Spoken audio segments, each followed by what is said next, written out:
Good afternoon. It is Monday, October 4th, 2021, and it is 4 p.m. We are going to call to order the study session for the Ottawa City Commission.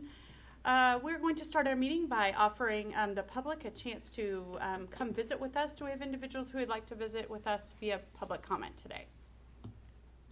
It appears as though we do not. We're going to move on to several proclamations that we have. The first proclamation is a Domestic Violence Awareness Month proclamation. Commissioners, did you have a chance to review that? Yes. Is there a consensus to place that on the agenda? Yes. We shall do so. The next one is for Fire Prevention Week. Did you have a chance to review? And is there a consensus? Yes. Yes. There is. See what happens when Commissioner Jorgensen isn't here? We just go fast. It's quick. The next one is for Home Rule Day for October 11th. It's a proclamation. Is there a consensus to place this one on the agenda? Yes. Okay. The next item to be placed on the agenda is it's a conversation that we've been having for several weeks about the GRDA costs that we have incurred from back in February. I believe that Melanie Landis and Dennis Tharp will be discussing this matter, which you will find on pages 5 through 9 on our agenda packet. What do you have for us, Ms. Landis?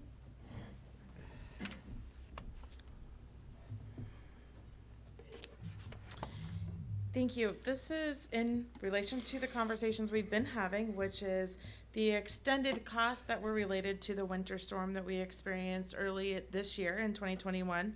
And at your last meeting, you had a presentation from KMEA talking about the total cost of the storm, how the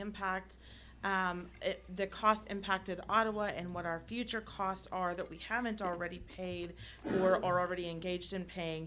And that amount that we have facing us right now is $1,043,743.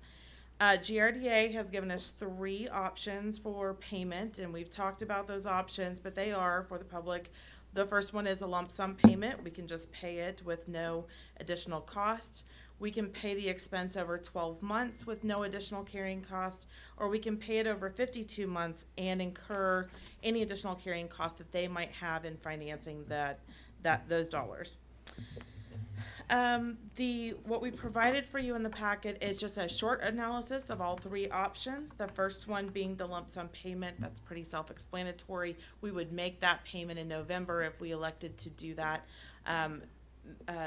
Director Tharp and myself, and even have consulted our city manager to explain where our recommendations are. So I'll mention that as we go through here. The lump sum payment is not recommended solely because there's really no reason to go ahead and pay the $1 million in one lump sum if we have the option to pay it over time with no additional cost. Option number 2 was exactly that, paying it over 12 months. This is the option that we will end up recommending to you, but I wanted to show you what we came up with here for options of collecting those dollars back from the customers. And our recommendation here is that we would continue the surcharge that's already in place. So to back up, we currently have a surcharge in place for all of our customers. That was established and began in April of this year, and that was to collect and pay back the initial $1.2 million. And we had a state loan, so we are paying that state loan back. Began in July of this year, goes until December of 2022. We're collecting that back from our customers through a surcharge on their bill. We're anticipating that should be largely collected by February of 22. And so in line with this 12-month payment, we would suggest that we continue that surcharge until we have collected it back. There is one exception in that we would recommend as part of that to carry that surcharge forward at the rates that were initially established, except for the two rate classes. One, it's labeled as city and school and large power, largely because we want to be able to provide some relief for those two. They had the largest monthly expense incurred for the surcharge, And by lowering that to 50% of where it is right now, it does extend the payback period. It does redistribute the collection amount amongst all of the rate classes. But if we were to do that, everything would stay the same except for schools would go down from $120 a month to $60 a month, and large power would go from $287 to $144. We would estimate then that our monthly collections back would be approximately $52,000, and we're estimating that it would take us 20 months to collect that back. So our payments would begin in November of this year. We wouldn't start collecting back from our customers until likely March, possibly April of 22. We would collect from them over 20 months. So we are actually expending some money before we would collect it, but we feel like the electric fund is in a position financially where we could carry that cost until it's collected back from our customer base. And the third option was the 52-month payment.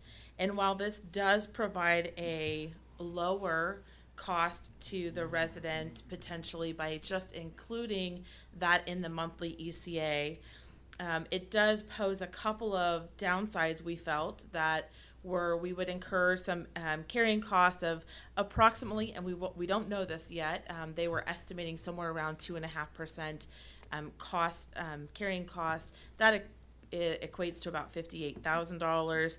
So we would incur that additional expense.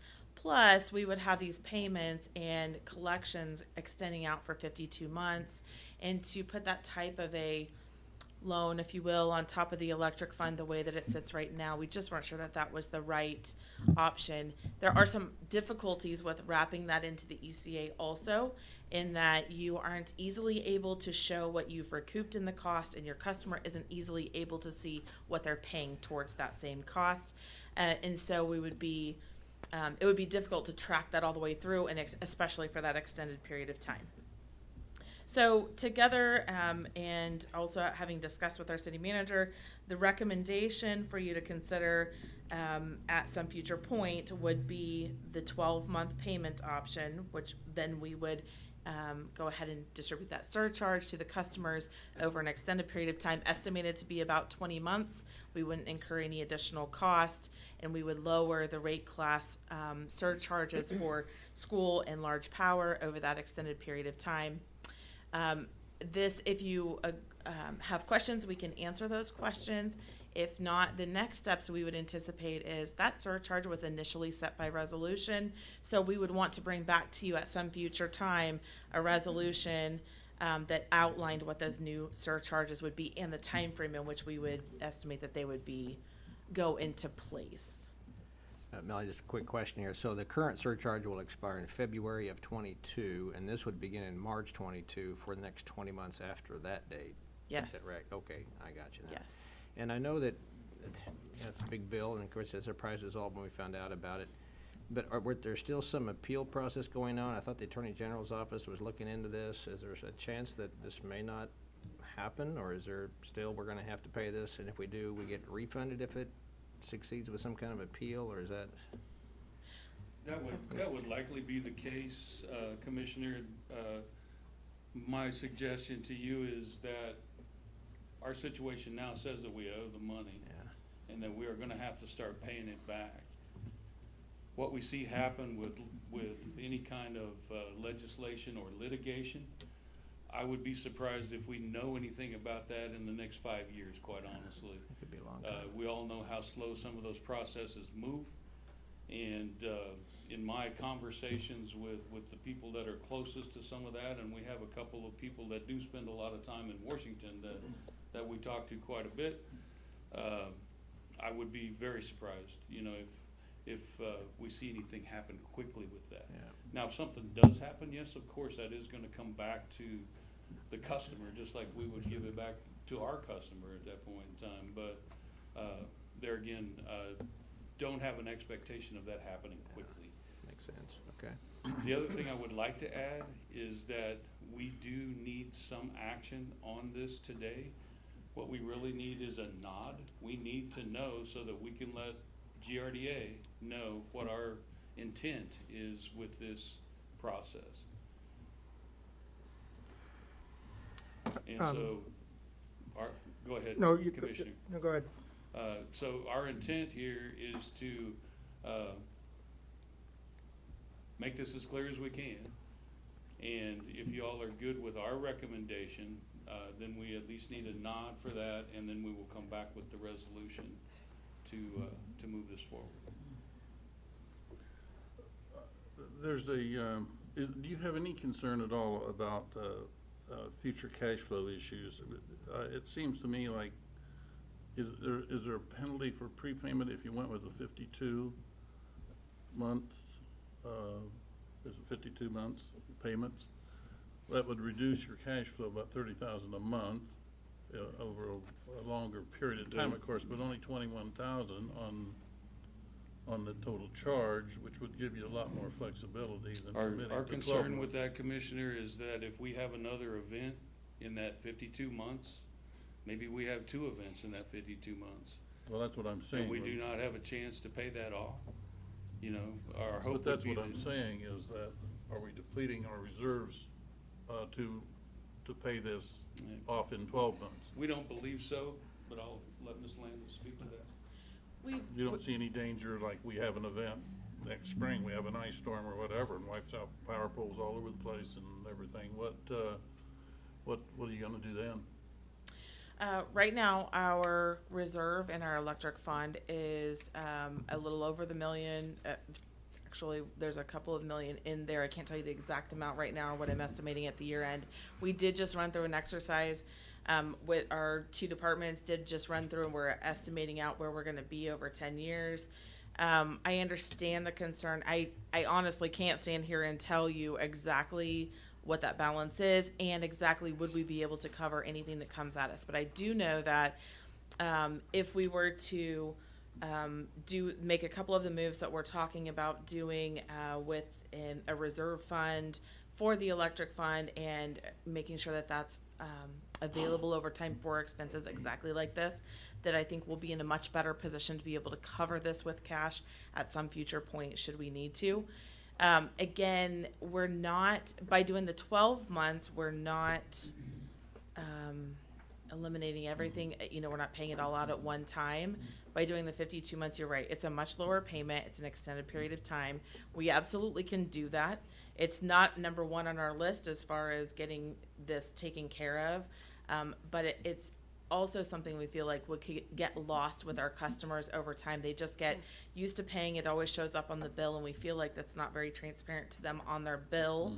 And so if they had an expected period of time in which this is going to be paid off, then that's a little easier for our customers to understand. They're going to see it, and then when it's done, it's not there any longer. Now, I want to make sure that you understand that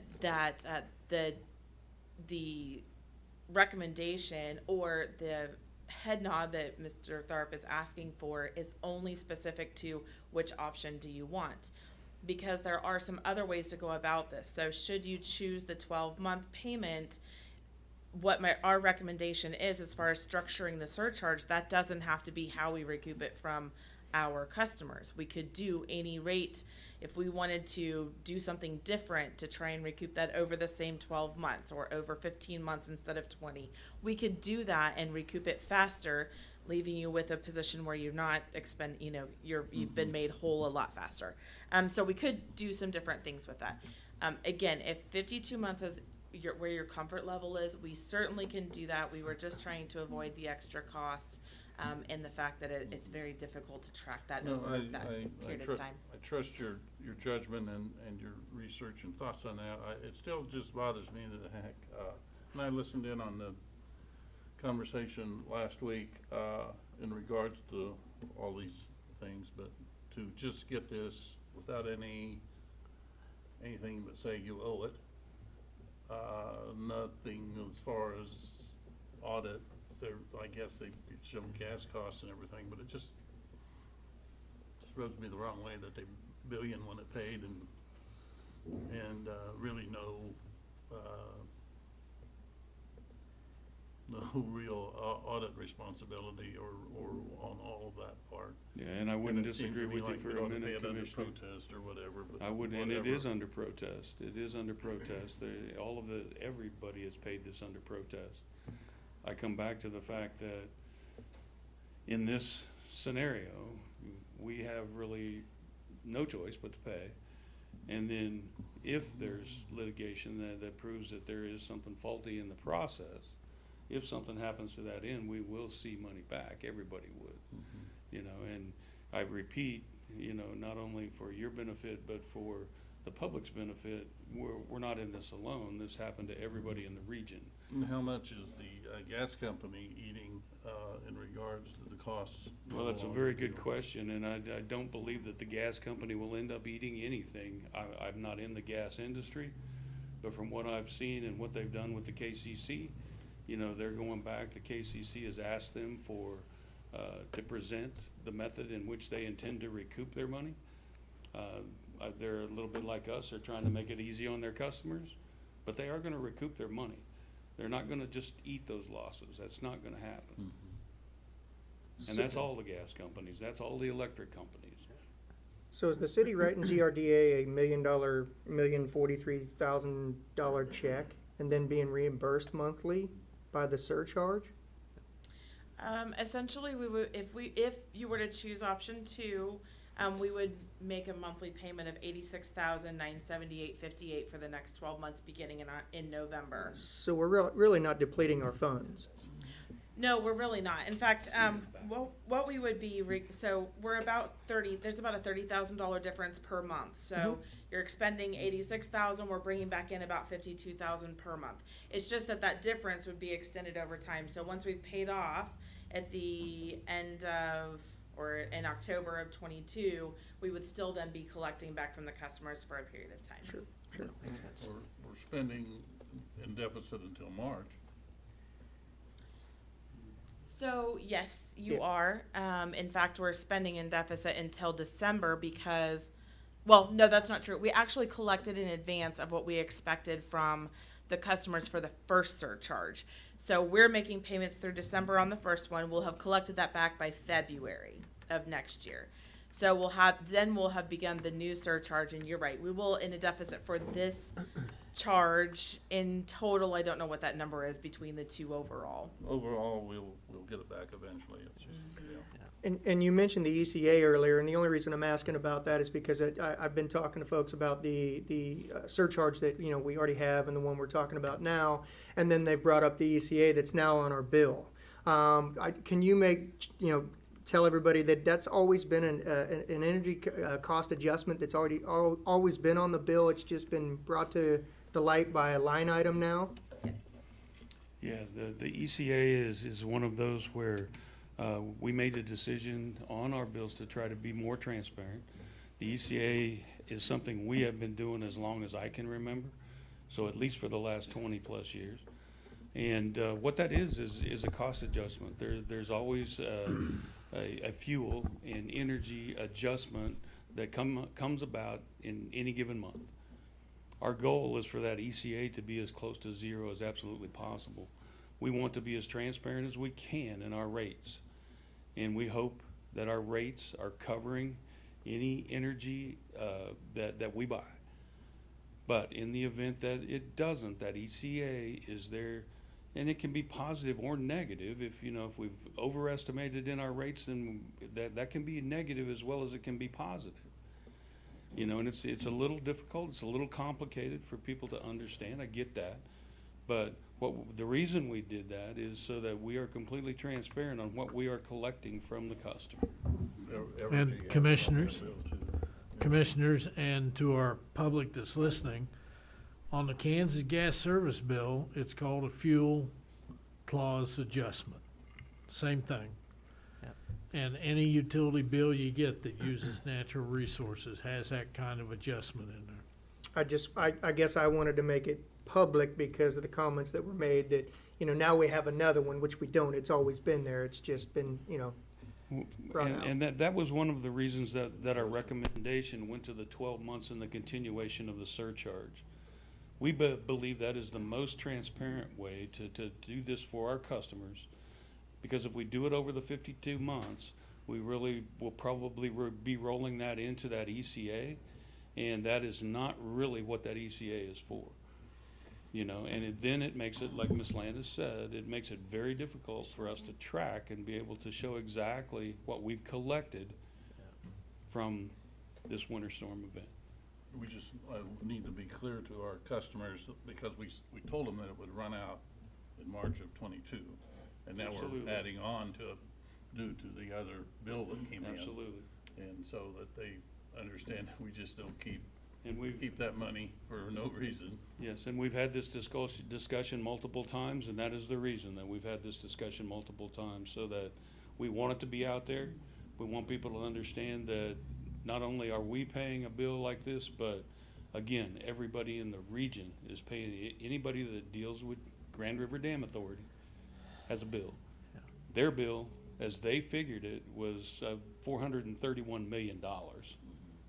So what we're talking about here is a very, very small part of the bill that they incurred.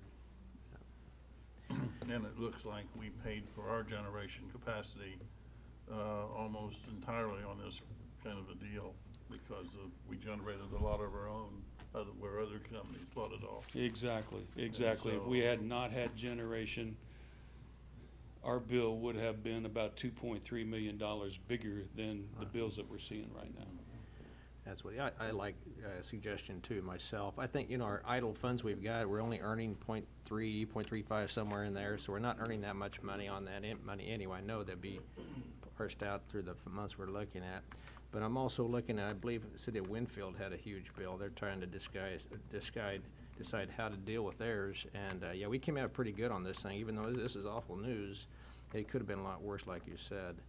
And so, yeah, I realize we told the people, you know, February of '22, this would run out, but we didn't know this bill was sitting out there, and we gotta pay it, and I agree with you. If we don't pay it, they'll shut us off, I assume. So, That's exactly, yeah. and so, we don't have a choice, and so. That is not a situation we want to put the community in. Well, that's exactly right, so I'm in favor of option 2 myself. I'm with it too. I'm in favor of option 2 also. I also think that we probably need to look at, if for individuals who may not watch this meeting, we may want to look at different ways in which we can inform the public about the extension, and I'm sure that the staff has already had lots of conversations about that. Absolutely. Are you good? Yes, I'm good with option 2 also. Oh, not trying to twist your arm there, but you know. It's all right. Okay, great. Okay. Does that help you with some direction? It does. That's all we need right now, and we'll be back to you with the resolution soon. Great. All right, Perfect. thank you. We appreciate it. Thank you. Thanks. All right. So that moves us on to discussion of sale of lots. And I know that we've had some discussion about some particular lots at North Elm, and I believe Mrs. Lee or Mr. Neinstead will be addressing this matter today. Good afternoon. Working with the city manager and the city attorney, we drafted 2 possible notices of sale.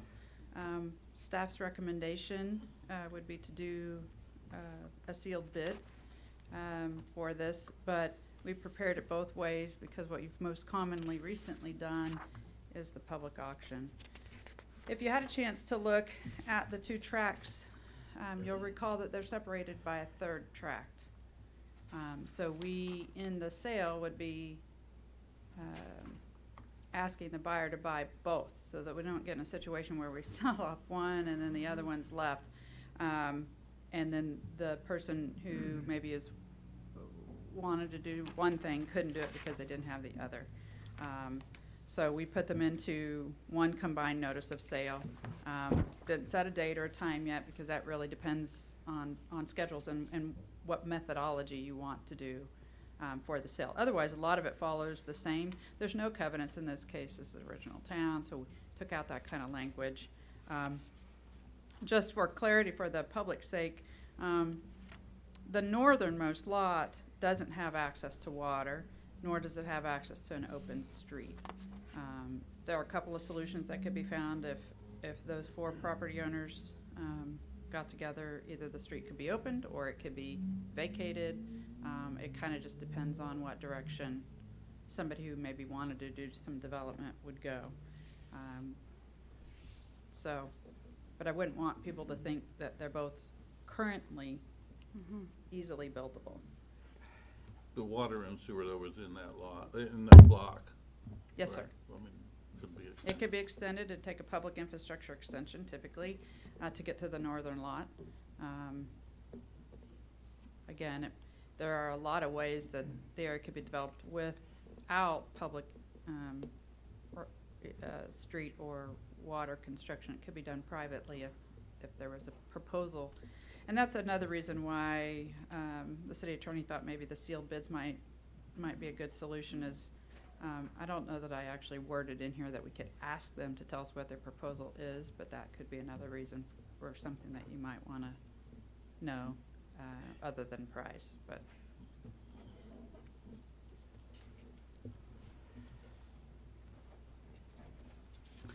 Commissioners, questions that you have for Mrs. Lee? Do we know the landowner with the property between, I thought at one time he expressed interest in selling too, is that still, Yeah, we've met with him once. He might be interested in acquiring them. maybe that'd be, all right, one or the other?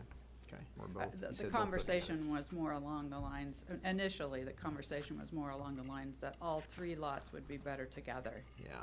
than I it agree. was necessarily, hey, I would, because he's had conversations with, there's two property owners that have expressed Yeah. interest. One's across the road and one's next to it. And so I certainly would be communicating with both parties, if you should decide that you wanna go forward with a notice of sale, regardless of the method of sale. Okay, Just so they're both aware since they've expressed some interest. that's good. Okay. It appears in both of these notices that there is not a minimum on this.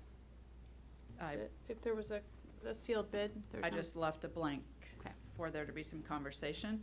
One of the things that I found, of course, I didn't print that out for myself this morning, but one of the lots, according to the county, the northern lot was valued at around 4,000. The southern lot was valued, I sent that to you all, it was relatively high, it was either 17,000 or 27. Blaine and Richard, do you remember? I'm thinking it might be more like the 27, so, Is that anyway, I didn't information want- that you could bring to us? huh? Is that information that you could bring to us? Absolutely. I can look it up, actually, if you want me to. I got my, or if someone else has their computer hand-by. We can look it up real quick. It's just the county's, website. And that's just the county's appraisal. Right. I would guess that the lot that's on the south, the one that was valued higher, would be similar to the conversation you had, when Commissioner Jorgensen brought you what some residential lots were selling for, anywhere from 10 to 20 or 25, which is probably where they had it valued there. Right. I will say that the adjacent roads aren't necessarily as good as some, and 19,600. 19.6, okay. So that maybe that. 19,600, sorry, that's what For the the county has it southern appraised one? at. Yeah. So the combined then is 23. My goodness. And so, also on the proposed notice here, the dates are obviously left open. What kind of timeline do we need before we can actually set a date? Is there Well, a- these aren't owned by the land bank, they're owned by the city, so I don't believe we have I a mean- minimum, do we? So theoretically, we could sell them next week? Yes. Okay. And I guess I'm not familiar if we, I've not seen the starting bid on a sealed bid, since it's not really an auction, that just 2 or 3 people, whoever want to buy it, submit their bids, and we just open them that day, and then we can reject any and all bids, of course. Absolutely. But I don't know if we would It- have a starting bid. That's up to you. That's your So that's kinda prerogative what to I set wanted. one so that you can kind of say, or you don't have to set one because you obviously do have the opportunity, and we've put it in here that you can reject them all. Yeah. Some people, there have been examples in the history, and Richard and I shared a city where one time they didn't have a minimum, but they said they would accept a bid, and they did sell it for, I want to say, you were there, weren't you? Was it $50 or $100 or something? But our notice clearly says that you have the ability to reject any bids. Right. And these are in the neighborhood revitalization program Yes, sir. area, so. They would be eligible? Tax-free for a while.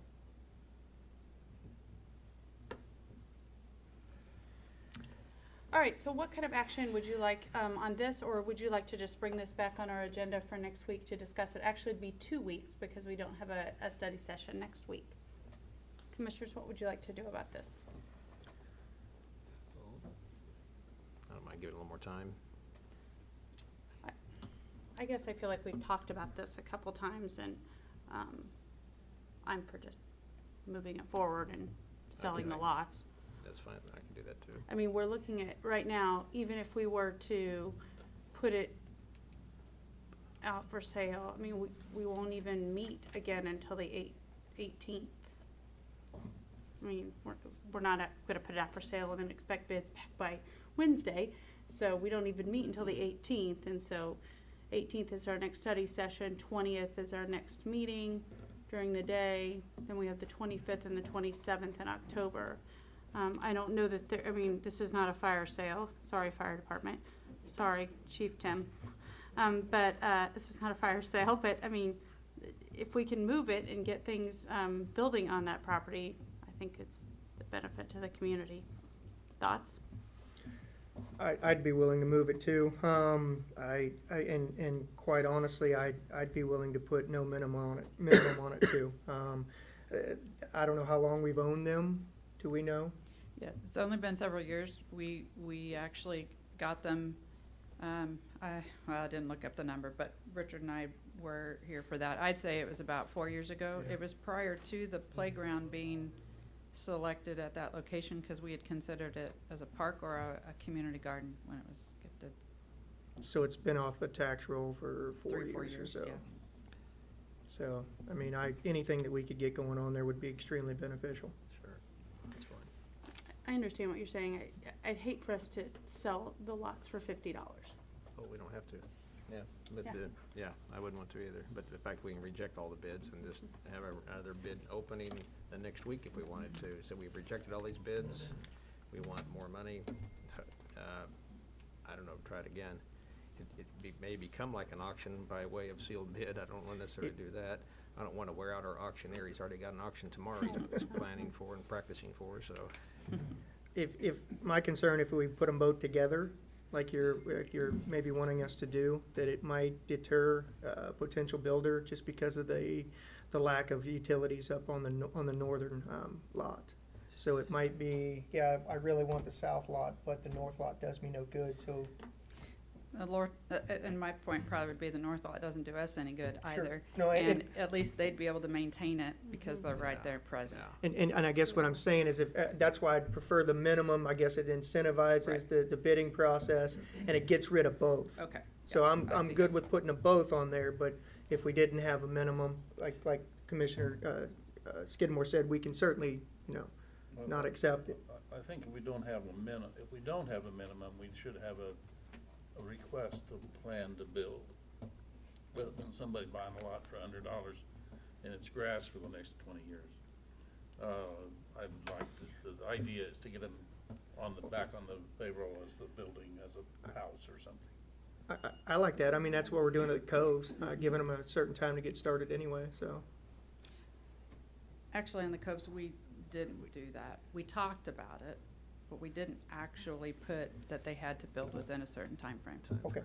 But we have done that. We did that with Lakeside. Right. And we could just add a bullet that bids will be somewhat reviewed based on construction plans or plans for the lot. I know Blaine and I talked about that a little bit, that we could ask for a description of what they plan to do so that you could consider that in your evaluation.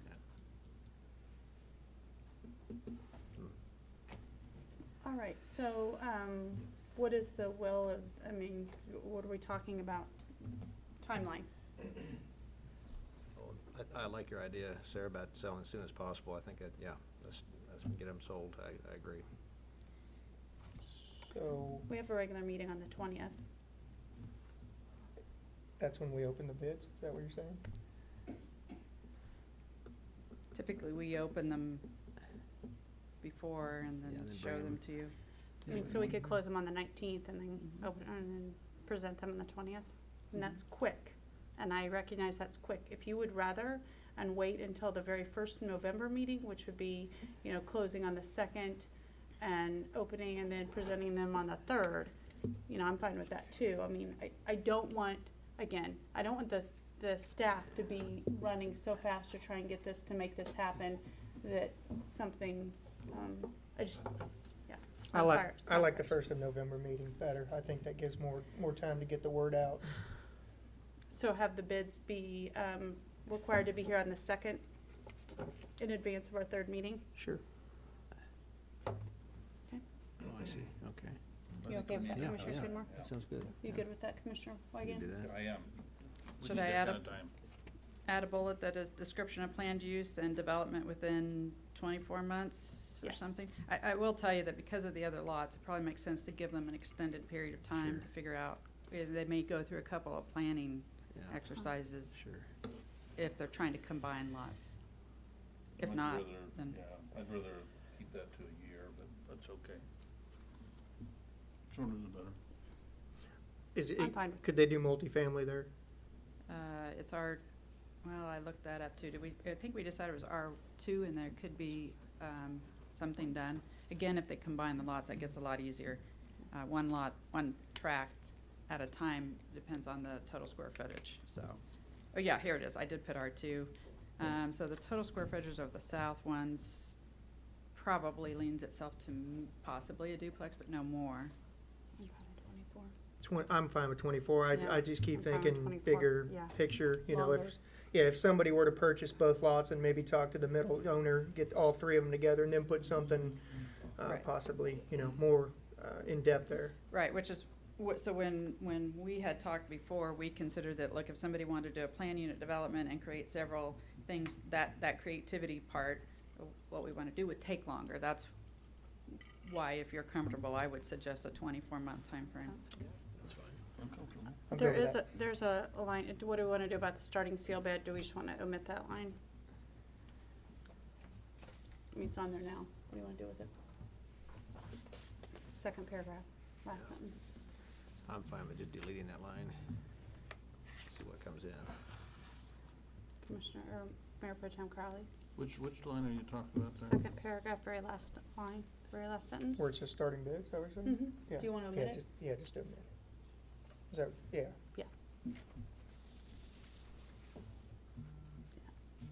Oh, okay.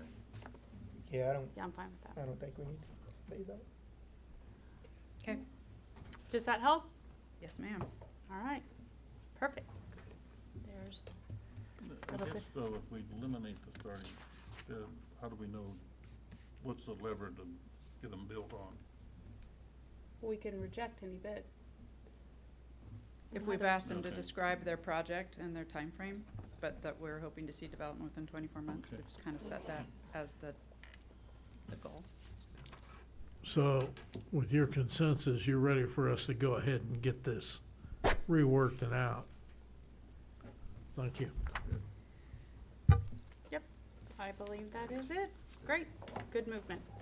All right, that moves us on to the TIF financing project at 19th and Princeton, and I believe Mrs. Lee will again address this item and the next item. And it looks like we've got our friend Tyler too, who's going to Good. be Yes, be here. we've had several conversations. So this project is actually one that I've had on and off again on my agenda for about 18 months. It was actually something I worked on my first month on remote. Because we knew that once the dentist office was constructed, that there would be some increment created at this project. And then when Orchlands came in and started discussing their remodel, we talked with them about some of the things that we thought could really needed to be done on their site relative to vehicle access as well as pedestrian access.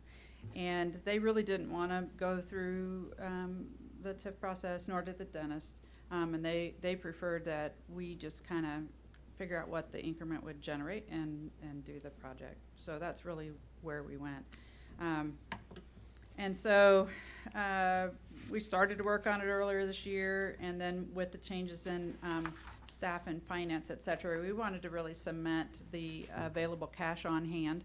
And so Rebecca's been working with Tyler closely to go back and do kind of an evaluation of that fund. I know that at times you've asked us about some of the TIF funds, and so really they've been doing that for every fund. And that's been good for us to just kind of go through that. It's been really good for information for them to learn how it works on the back end, and then having Tyler kind of advise for that. So I've had this very close to the agenda twice. I've actually talked to the planning commissioners about it once, but we just keep pulling it back. With the fact that you're not meeting next Monday, I ran out of time to get what I would consider the full packet for you with the feasibility. That'll be in today or tomorrow. So I wanted to put it on your agenda and give you kind of a high view of this project and the next one, with an intent to come back on the 18th with all of the real detail. So this project, TIF project, is really in the area that to date we don't have a project plan. We had one for the Price Chopper.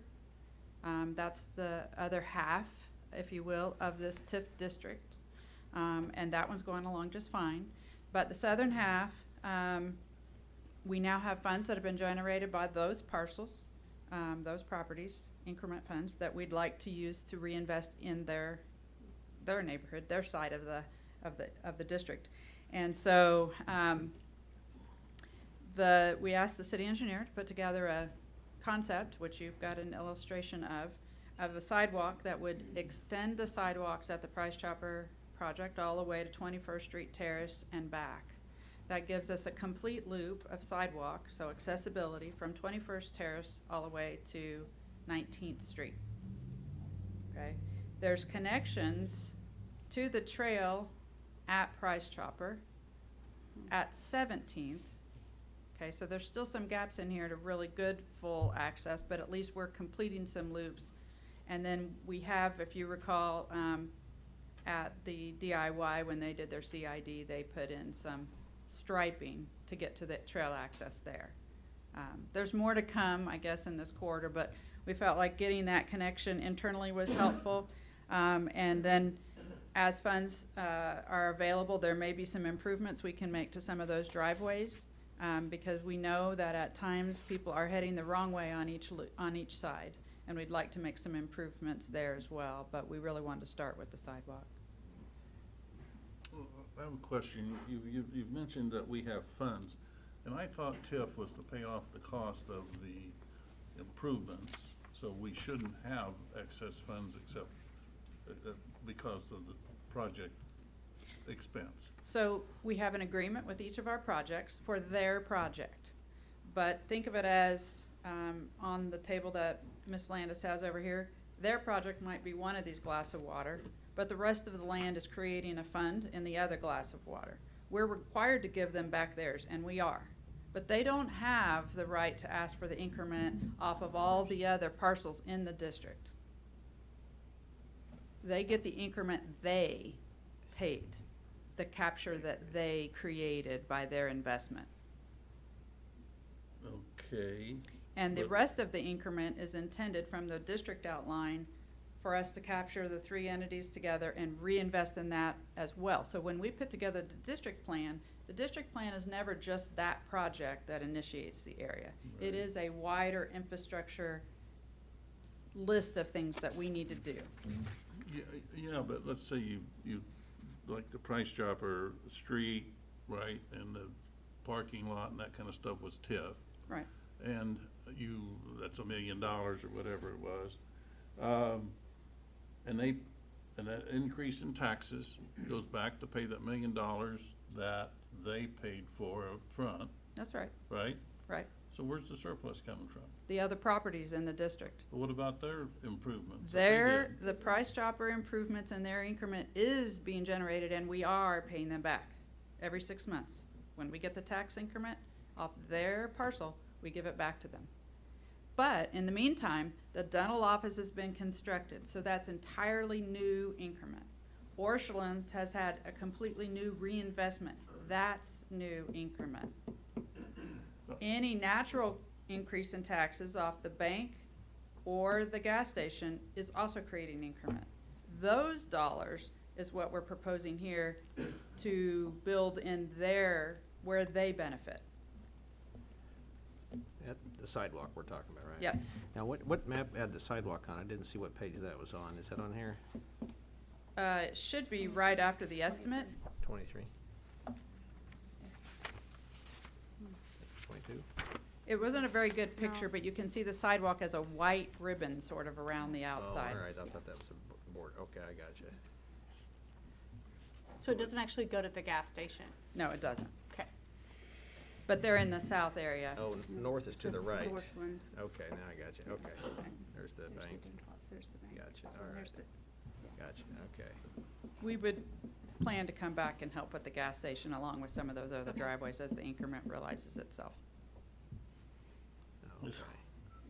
We can I talk still don't- after. We can talk after. I'll show you I still some. don't understand how you can create surpluses even if It's the not a others surplus. are paying. It's not a surplus to Price Chopper. It's a surplus off of their growth in property Yeah, but taxes. it's just to repay what the expenses No, were it's not. expended. Right, and this is a new expense. Doesn't have anything to do with Price Chopper, other than that they were the initiator of creating a district in this area. We made the district larger because we knew that we needed additional infrastructure dollars in this area to help the whole thing redevelop. But the only income to TIF is the increase in taxes over where the baseline was, Yes, of all of the parcels in the district, not just the Price Chopper. right? But the other parcels only use it when they make improvements, is that not Right, and they correct? have. There's a dental office constructed, and Orchlands has also, So that's a cost that needs to be repaid by taxes. no, No? no. They didn't. It can only go back for infrastructure. So I understand that, but it was laid out at a certain dollar amount. And on that certain dollar amount, then those taxes should become to the city. Okay, And let you're me saying back up that's and, a surplus, let me try it again, and then Tyler, you can rein in here. When we create a district, it's a large area. right? Within, we create the district, that's our first step. The second step is we do project plans. Only one project plan has been approved in this district, and that's for the Price Chopper, and it's for the land north of what I'm discussing today. This project plan is to take dollars from this half of the district and reinvest in this half of the district. That's where we have funds on hand. It's in the district, and those funds, once you establish a district, those funds are set aside until we close out the TIF district. But those, my understanding, and then, it's gonna take some, probably to get through to me, but, my understanding is TIF are the taxes used for the improvements. When they're over, when that expense of improvements is done, how can that be used somewhere else as an increase? Because you don't get TIF unless you make an improvement. I think the who is where we're probably getting a little confused Okay. here. Okay. When you say they get a TIF, or you're, in this example, using Price Chopper as your. Price Chopper, but then you say we got a surplus there and you're gonna use it somewhere else. Not from Price Chopper. Price Chopper's dollars are all Okay. spoken for. Where are you gonna get the surplus if it's only to be paid back? It's If not if surplus. costs are only to be paid back? Okay, that's where you're talking about costs. We have costs and expense and income on the Price Chopper, Mm-hmm, okay? mm-hmm. On the South District, this one, all we have right now is income.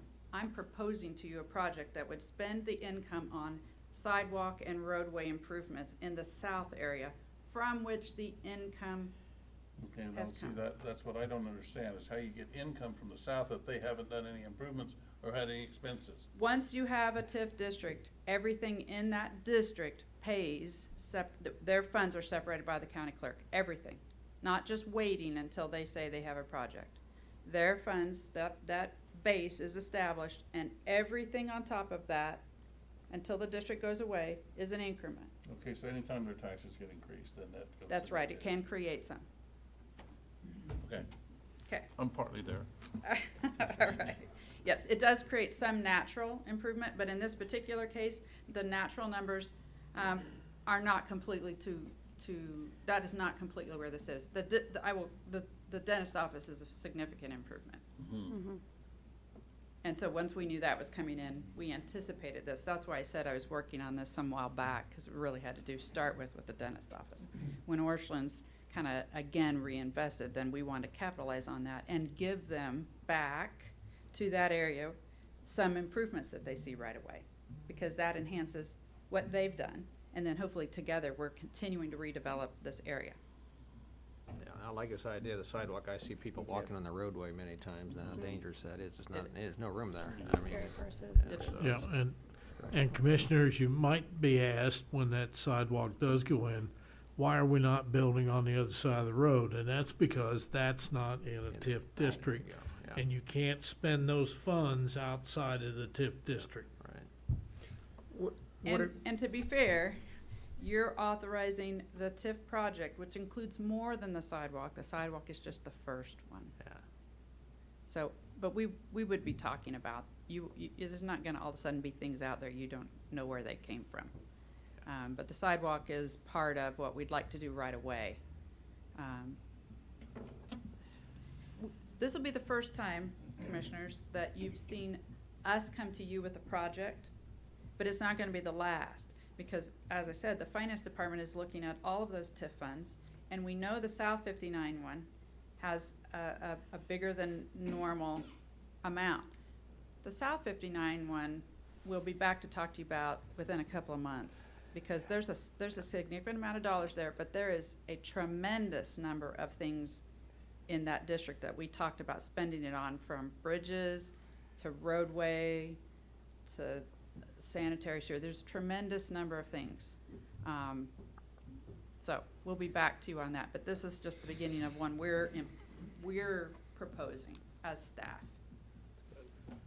And I did share this with the Economic Development, or Economic Review Committee, and they were supportive, although until we have the feasibility, nobody's cast any vote. We're not asking you to do anything with it today. I just wanted to kind of give you that high-level view, so that when we come back with the full feasibility, as well as the Planning Commission's resolution, you feel comfortable.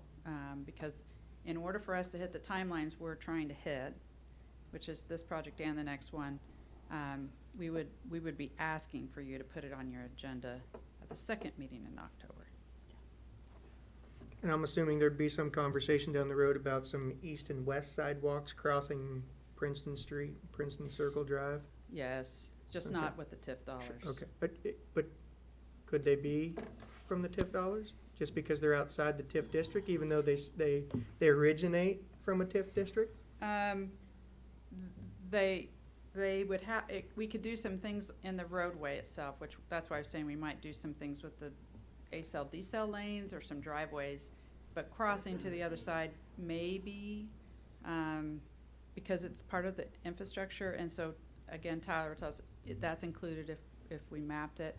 We're trying to not, go too far too Sure. fast or get outside people's comfort zones, but it's possible. I think one way or another, staff, city manager, myself, and Mr. Hafley, we are committed to taking this area of town that has nothing and has a number of people who are walking, whether they're walking from a hotel or whatever, to getting those gaps in.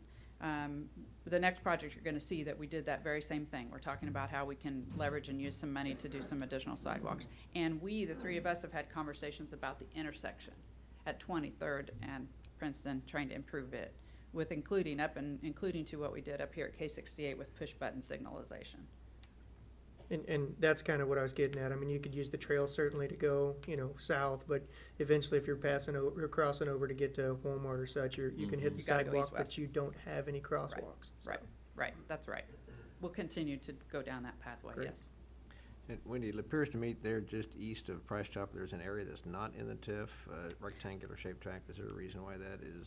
Because when we initiated these TIFs, we were using the enterprise zone, Oh, that were described in the early 90s, 92 if I recall, and those were residences. So they could not be included. We were using it anticipating commercial and industrial right, I development. remember that And so now. they were exempt, they were just not That's legally right. described in there. So they weren't included. In fact, the developer had to be very careful about the expenses and take out a proportion that was relative to those parcels. Okay, I remember that now. Okay, thanks.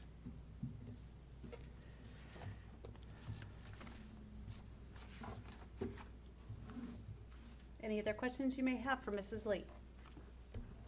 If not, we will move on to the next project that is before us today, which is the Premier Auto Plan in South 59, the TIF district. Mrs. Lee, what do you have for us on that? This one is rather exciting if people haven't been aware that this is coming. And I should probably tell you the reason we put both of these on at the same time is because we're training all new staff. Other than me, no one else has ever been through any of these. And so we're trying to keep them hand in hand so we don't get sideways with one project or another. And so this one's actually what's driving the timeline. The Premier Automotive has announced that they are going to build a new dealership at 508 East 23rd. That's what we call the project site. This is inside the South 59 TIF district, which is, if you all recall, was our first one, and we did for Love's, but since then Ottawa Ford has been included in this TIF district. We are still working on, again, their feasibility, but if you look through your application, you'll see a concept of their site plan. We're still working through their plating and site planning things as well. But again, this is to call when we get our feasibility information that we'll present in 2 weeks. It's to call the public hearing, which wouldn't be held until mid-December. It's kind of like condemnations. There's such a long time that we have to get it on your agenda in order to have a hearing yet this year if we can. And so we've met with them several times. There's a dealership and then a second lot.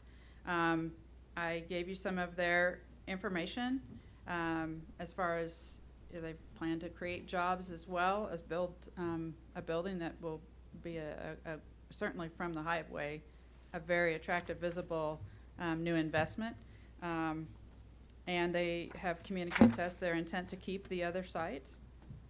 So that's positive too, in case anybody's asking. Again, this one, they have an awful lot of the infrastructure nearby, but they would need to build a decel lane and then get connections with the utilities.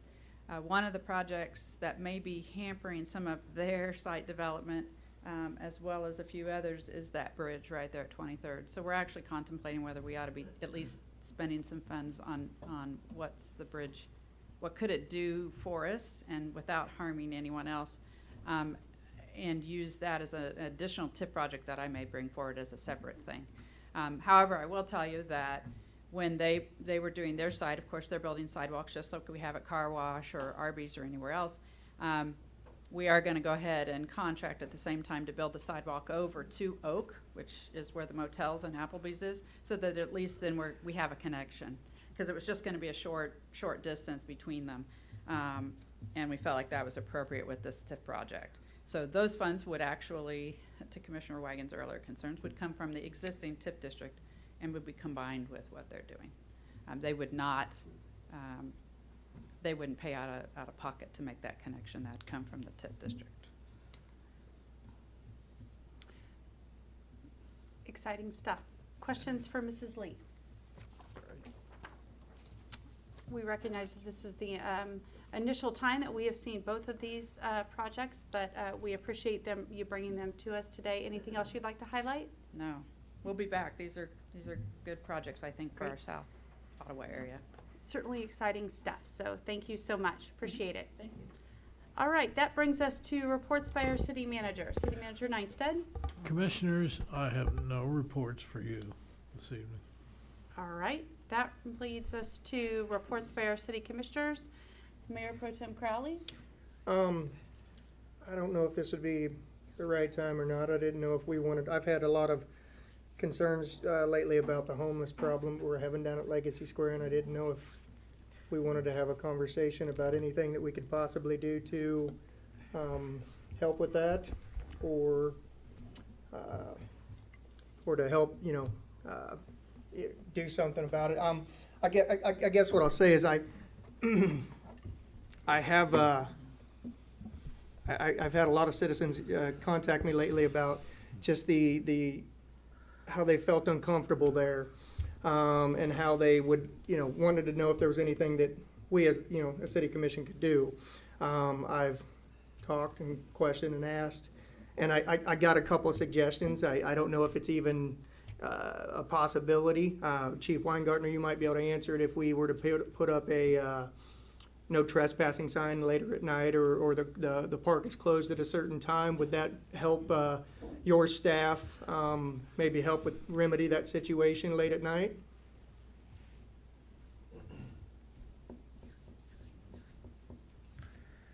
Thank you. Richard, do you want to say anything before I respond? Well, it is a timely subject. I've been down there several times, last several days, so has Adam, so and some other people have. In fact, Adam, Chief Weingartner, Public Works Director Hafley, myself and Blaine had a meeting this afternoon and talked about this very same thing. And we've got a meeting scheduled.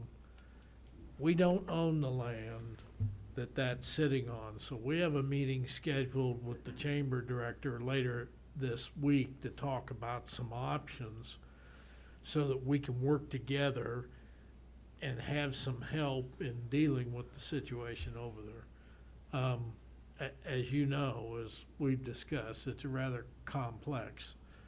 On the one hand, you have this area that a lot of people gave money to be built, and taxpayers are supporting, especially the restrooms. And you want the community to enjoy that. And on the other hand, you have this humanitarian issue of people who have nowhere else to go, use a bathroom or any of those facilities, or to be. And we're trying to balance it. I've talked to a couple of citizens. My guess is they're the same ones talk to you. And I always ask, what do you think we ought to do? All right, so with that, I'll let the chief answer your question. Yeah, thank you, Richard. Thank you for the question, Commissioner Crowley. I won't repeat what city manager said. I think he said it very well about some of the complexities with the response in there. To answer your question specifically, yes. If signs were erected, there would allow law enforcement some action to be taken in those extremes where we would need to take action. Thank you. Like other areas of private property that are posted for no trespassing during certain hours, or just marked as no trespassing altogether. And trespassing is a municipal offense. It is a misdemeanor crime that the police department can enforce. We don't often do that, and we would require private ownership cooperation. So if it's a private business or an entity, that would have to cooperate and be willing to prosecute those charges through the Ottawa Municipal Court. Adam, what about the word loitering? Is that a technical term that could be used, no loitering? Is there a certain time frame that encompasses? Yeah. That was a topic of our conversation that we had today with the city attorney as well. And I would say, yes, loitering is the term that would be used and could be used. However, the loitering statutes are probably something that was popular 20 years ago, and they're really not socially accepted as they were today as when they were first introduced. And there's probably a better approach for us to do, although it takes a lot more time, people, and resources to get the same results. Because when you have the loitering statutes enacted and those are given to law enforcement to respond to, it really cuts out all of the stuff that leads to that issue and that part of the conversation. And that's our approach, is to try not to just jump to that enforcement as the immediate response. But in the end, if all of these other efforts that are continuing to work and cooperate with our partners across many spectrums, from government to private sector to our religious community, fail, then law enforcement may be that last resort. What are the numbers that you run into when you're talking to them, Richard? How many are down there? Well, Commissioner, well, again, I don't have that, and here's part of the problem, quite frankly. And I know that the mayor and I engaged in a discussion with several of the social service agencies. Adam has. No one knows what the numbers are. No one's gone out to take a census, and I want to. We're not social workers. We're not. Now, what I can tell you about Legacy Square is when I've been over there, there's been as many as four to six people over there by the time I get there. I think maybe Adam and Chief, the fire department talks to that group once in a while. I know that Adams people do. I know that there are rumors that there are a number of camps, so to speak, around the community. I know that we had to, Adams, and this is not what a policeman does, okay? So when you get to this point, it's tough on the people we have that have to go do this, but it gets done. I know that last week we had to evict some off the levee for obvious reasons. So, but I don't have a specific number for you. And the police department and the officers, we're not deaf to those concerns that you're hearing as well. We hear them and are reported to us oftentimes. So I would just add that if you are at an event down there or at the playground, kind of catty corner to Legacy Square, or in that parking area, and you see activity that is concerning to you, is suspicious, or you believe to be criminal in nature, please contact dispatch immediately, and an officer will be dispatched down there. It's much easier for us to address those concerns as soon as we're dispatched, instead of several days maybe going through that. So while I appreciate them contacting you, I would also ask that in addition to that, they may want to contact dispatch so an officer can at least go down there. We may go down there and there's not anything that we can take action on, but that visible deterrent in that area is the same as we ask for in neighborhoods when we have other upticks of activity that require a police response. And we do have surveillance cameras in that area. So we are monitoring those. We have recorded activities if we have to go back and look at items that are reported to us after the fact. We're going to continue to monitor those cameras and have those as that deterrent factor. Are these local, or are they drifting through, spending a day or two, and then going south or north? Or Commissioner, I can only tell you the ones that I've talked to, and the ones I've talked to actually are local. They were all local. Now, I don't know what the rest of the population is. I think you can make the assumption that there are out of town. I don't think our demographics on homeless are much different than any other communities in our Everywhere area. you go, you see them, yeah. Our experience is that most of those are local or have local ties to the Franklin County or Ottawa community. And I want you to understand, like I said, we're not social workers. What our concern is, there are other agencies that need to be and are taking care of that. What our concern is that everybody, the community, feels safe at that facility over there, and they're able to use it, and everybody has an opportunity to do that. Yeah, and that's what I was gonna say. We got a long road ahead of us when it comes to the homeless, epidemic or whatever we're having here in town, which that's everywhere in the world. I just want the public to know that we hear it, and we certainly are trying to do, have a conversation about what we can do to help both sides, because everybody should feel comfortable down there. Yes, and we started that homeless outreach program Right. with the community care kits, and as soon as we started that program, we blew the transmission in our UTV. So like a lot of other parts issues that you hear us talking about, we're waiting for parts to get fixed so we can get that back out. But when we do and have that available to us, you'll see that back out again, being more proactive. We've had the bikes out a couple times at all of the community events that are being held down there, and we'll continue to do that as well. Thank you. I appreciate you bringing this forward, Mayor Pro Tem Crowley. I think that, first and foremost, I think that what the public needs to know is that we acknowledge that there is an issue. I don't want to speak for everybody up here, but I feel relatively safe saying that we've all recognized that there is something going on in our community. I also recognize that there's not a magic wand to fix it. And if there was, then every community would have fixed it by now. We are not the only community, and I don't want to jump on the bandwagon saying that everybody else is doing it, but unfortunately it's a part of our world. And there is no magic cure to what is ailing individuals who may be homeless.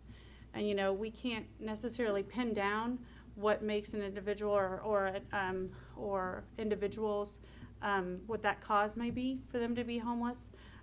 Oftentimes it's just a mix of circumstances, and their life has steered them kind of off the right path. And I think that we need to remember that individuals that we may see that appear to be without a home or have all of their worldly possessions with them at one time, they may be having an illness. They may have a disability. They may be in an abusive situation that they needed to get out of. They may actually be working but in poverty, or they may be underemployed or unemployed. And realistically, they've definitely had personal hardship. As a city commissioner and as a citizen here, I acknowledge that it is an issue. I wish that I had the magic wand in my bag to fix it. We don't. But certainly want to hear from the public about if you have thoughts and topics that you'd like to discuss about this. We acknowledge that it's an issue, and we'd like to hear from you. Other things that you'd like to discuss? No other report, thank you. Okay. Commissioner Weigand? I just, a couple of things. I haven't heard, since we bought the place for the Parks Department, are they moved in? I drove by there and it looks like things are in good shape, but I see the sign. I believe It's that closed. Mr. Hafley's on here. I would defer to Mr. Hafley to give you an update report. Yes, Commissioners, Mike Hafley, Public Works Director. We're planning on moving in there hopefully before the end of the year. We've had some remodeling that we needed to do. We had to get some engineering work done to tell us what we needed to do that. We've got that done. I believe we've got some of the materials on order right now. So we're waiting on the material at this point to be able to do the remodel. Okay, and are you gonna do some fencing down there? Do I Yes, recall that correctly? Yes, fencing is part of it. We'll be fencing off the east side in the back where the bays are. Okay, thank you. You're welcome. Also, the Dunwoody, that's closed, and they're in other hands, the Dunwoody Center. I didn't understand Is it. the Dunwoody Center closed, and then the Raptors are Yes. the owners now? Yes. Everything's gone Has south been now. for several months. Okay. That's all I have. Sorry I missed the car show, though. Well, welcome back. That moves us on to reports by the mayor. I ask our city attorney to brief us on, unfortunately, come tomorrow, on Wednesday, we're going to have a commissioner who'll be vacating his spot. He is absent today, but know that his permanent absence will be missed here on the Ottawa City Commission. That does mean that we will have an open position on the City Commission, and that means that as the remaining commissioners, we will have some steps that we will need to take to fill that position. So I think City Attorney Finch is going to address what happens and the logistics on filling that open position. Mayor, Commissioners, you have two charter ordinances that deal with vacancies and the filling of vacancies and your quorum requirements. I would start off by saying that regardless of whether you have an open position or not, your quorum requirement remains the same.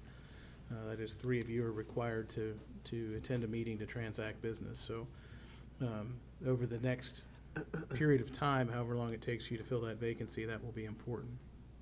You have 60 days from the time a vacancy occurs, and Commissioner Jorgensen, has indicated that he will attend Wednesday night's meeting, and that's when he will officially have moved from the city and will be stepping down in his role. So that will start the 60-day clock for you all to fill the vacancy. Of course, this time you have an intervening election, and Commissioner Jorgensen is not running. But there are obviously 9 other candidates for the 3 spots that are available.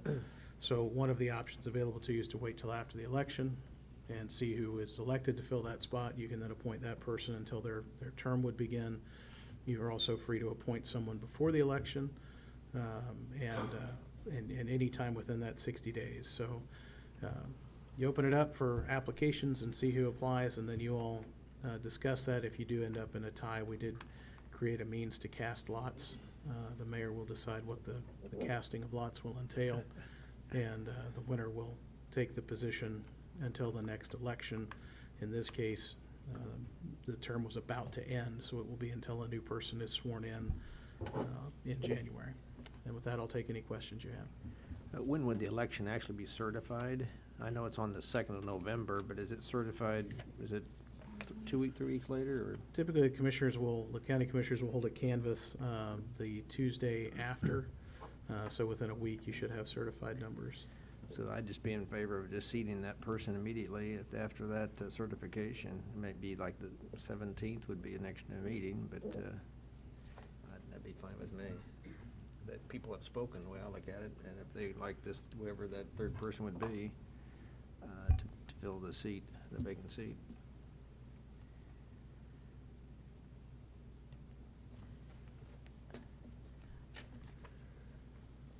Or we can even seat them before the commission meeting, I assume, couldn't we? We don't have to wait until the commission meeting. We can seat them at a study session or any time. We can. I guess I'm thinking of said person. We want to certainly give that person some time to think about it and to see if they can rearrange their schedule and to see if they can, I mean, out of courtesy of the person who may be elected. Yeah, I guess. I'm fine with, in concept, what you're saying. I Yeah. just don't know that the date is exactly what we need to go with. Okay. It won't be a decision you all have to Yeah. make today, and you may well want to make sure, that person is open to that idea, and if you want to accept names, you're more than able to do that.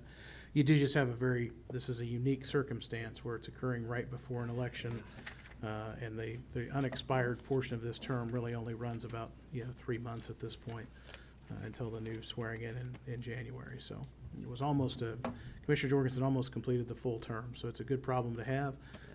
And you will get some guidance from the voters on who it is that they want to fill that position. But you do have 60 days. You'll have another almost month after the election occurs on November 2nd, in order to be flexible with schedules, so. Certainly something to think about. Nothing, like you said, that we need to make that decision today, but certainly something for us to all be thinking about up here. Besides that, I want to read the announcements for today. Our regular meeting is on October 6th at 7 p.m. We do have the League of Kansas Municipalities Conference this upcoming weekend on the 10th and 11th, and because of that, our study session has been canceled on the 11th. Is there anything else that needs to come before the commission today? If not, we will adjourn today's meeting. Thank you.